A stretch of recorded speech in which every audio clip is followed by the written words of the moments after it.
कथान अनुसार वो परमात्मा पहले तो कहीं प्रकट हो जाते थे, क्योंकि पहले कन्वेंस थी नहीं, अक्षेत्र के लोग दूसरे अक्षेत्र को नहीं जानते थे, और साधु संत आते थे। कई साधु संत ऐसे होते थे जो अपना परिचय ही नहीं देते थे, और भक्त भी ज़्यादा जानने की चेष्टा नहीं किया करते थे। तो इस प्रकार परमात्मा वहाँ रहा करते थे एक संत के रूप में। रंका, बंका एंड वंका और नामदेव तथा अन्य ग्रामीण गांव के लोग बहुत से उनके शिष्य बने थे। अब नामदेव जी को परमात्मा ने ओम मंत्र दिया था। ओम नाम का जाप वो पहले ही करता था, भगवान की शरण में आने से पहले ही। तो उसके आधार से वो क्या कर रहा था, एक दिन परमात्मा कबीर भगवान जो है उन्होंने अभी आकर के ये सब पूरे मंत्र डिक्लेयर करने थे, पहले नहीं करते थे। वो पहले तो अपने वचन से, आशीर्वाद से, धर्म भंडारे करवा के उनकी बैटरी चार्ज कर देते थे कि इनको मनुष्य जीवन मिलते रहें। तो उसमें नामदेव जी ओम नाम के जाप की पहले कमाई की हुई थी, पिछले जन्मों की भी, उस जन्म में भी करते थे। लेकिन परमात्मा ने उनको सतनाम नहीं दिया था तब तक, क्योंकि जब तक परीक्षा में खड़े नहीं हो जाते भक्त तो सतनाम नहीं दिया जाता था। पहले तो बिल्कुल ही नहीं दिया जाता था, एकाध भक्त को दिया गया था, उसको फिर प्रतिज्ञा करवा दी थी कि आगे किसी को बताना नहीं। एक दिन नामदेव जी कहीं से आ रहे थे और नगर में प्रवेश कर रहे थे अपने में, और वहाँ एक मंदिर के अंदर ब्राह्मण लोग परमात्मा की आरती उतार रहे थे। बहुत जोर की लय लगा रखी थी, सुर लगा रखा था, और घंटियाँ बजा रहे थे, खड़े होकर के आरती संपन्न कर रहे थे। नामदेव जी भी अपने पैर के जूते निकालकर और उन ब्राह्मणों के अंदर मंदिर में पहुंच गया और हाथ से जूतों से घंटी का काम कर रहा है। अब वहाँ पुजारी ने देखा, ब्राह्मण ने, कि एक छोटी जाति का समेत जूतों के हमारे बीच में आ गया है। पहले मंदिरों में छुआछूत बहुत ज़्यादा थी, और जूता हाथ में हो फिर तो बहुत ही बुरा होता था।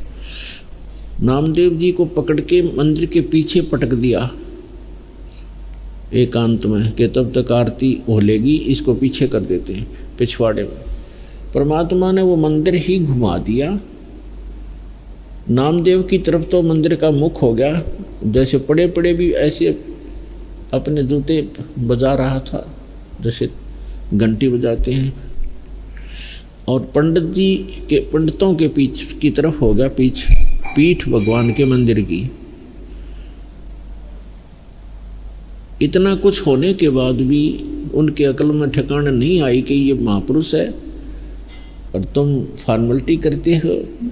जिस मंदिर को तुम सही मान रहे हो वही घूम गया, जिसके लिए फिर भी अकल ठिकाना नहीं आई। हम इतने अहंकारी और अज्ञानी व्यक्ति हो जाते हैं अपने स्वार्थवश। नामदेव की तरफ कोई ध्यान नहीं उन्हें रहा, बल्कि उसको उठाकर भगा दिया वहाँ से। अगले दिन क्या देखता है, नामदेव गया वहाँ रंका बंका की झोंपड़ी पर। उस दिन वो अकेली लड़की विराजमान थी घर पे। नामदेव ने पूछा, बहन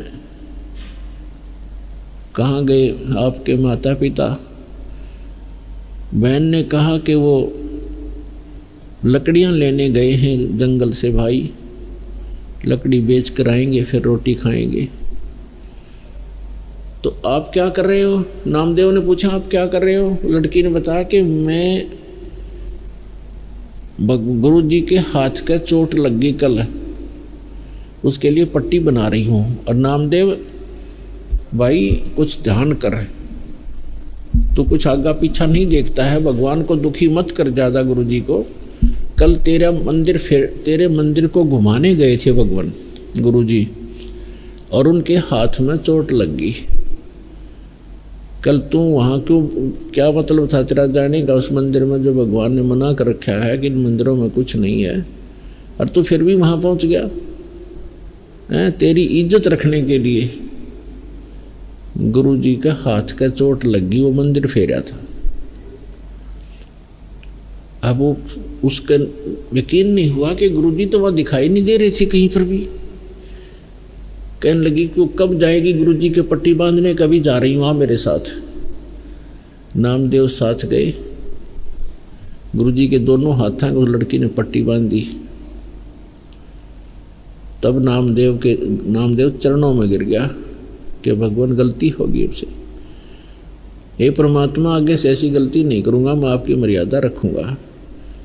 परमात्मा ने कहा बेटा जब तक भक्ति ठीक नहीं करोगे और मर्यादा में नहीं रहोगे, ठीक है भगवान तो साथ रहेगा, भगत के काम भी करता रहेगा, लेकिन मोक्ष से वंचित रह जाओगे।